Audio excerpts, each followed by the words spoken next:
ஆடி கிருத்திகை முன்னிட்டு மகாலட்சுமி அலங்காரத்தில் அருள் பளித்த முத்துமாரியம்மன் பல்லாக்கு ஊர்வலத்தில் திரளாக பக்தர்கள் பங்கேற்பு.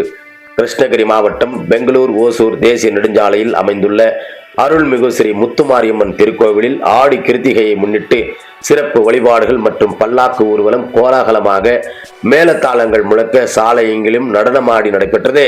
விழாவை ஒட்டி அருள்மிகு ஸ்ரீ முத்துமாரியம்மன் மகாலட்சுமி ரூபத்தில் பக்தர்களுக்கு அருள் பளித்தார். மலர்கள், தங்க ஆபரணங்கள் மற்றும் வண்ணமயமான அலங்காரங்களில் சிறப்பாக அலங்கரிக்கப்பட்ட அம்மனை தரிசிக்க அதிகாலை முதலே ஏராளமான பக்தர்கள் திரண்டனர். தொடர்ந்து சிறப்பு அபிஷேகம், தீபாராதனை மற்றும் மகாஆர்த்தி, மங்களார்த்தி நடைபெற்றது. இதனைத் தொடர்ந்து அலங்கரிக்கப்பட்ட பல்லாக்கில் எழுந்தருளிய அம்மன் மேளதாளம், நாதஸ்வரம், பக்தி இசை முழங்க பக்தர்களின் ஓம் சக்தி அம்மன் திருவடிவிலேயே சரணம் என்ற பக்தி முழங்கங்களுடன் ஊர்வலமாக புறப்பட்டார்.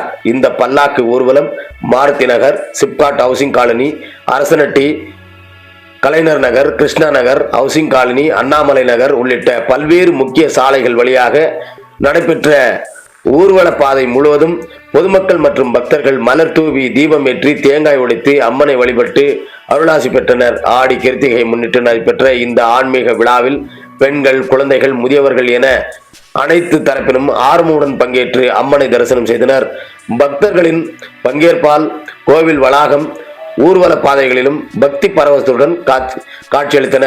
இந்த ஊர்வலத்தின் போது ஆலய நிர்வாகிகள் வெங்கடேசன், ராஜ், செல்வம், வேலு, ரங்கண்ணபாபு, ராமநாதன், ராமமூர்த்தி, மணி, முருகன், குமார், கார்த்திக், அன்பழகன், முத்துக்குமார், ஆலய அர்ச்சகர் சீனிவாசன், சக்தி அழைப்பவர் திருச்சி KVM ஐயப்பன் உட்பட பக்தர்கள் என பல்லாக்கு ஊர்வலத்தில் பலர் கலந்து கொண்டனர் என்பதும் குறிப்பிடத்தக்கது.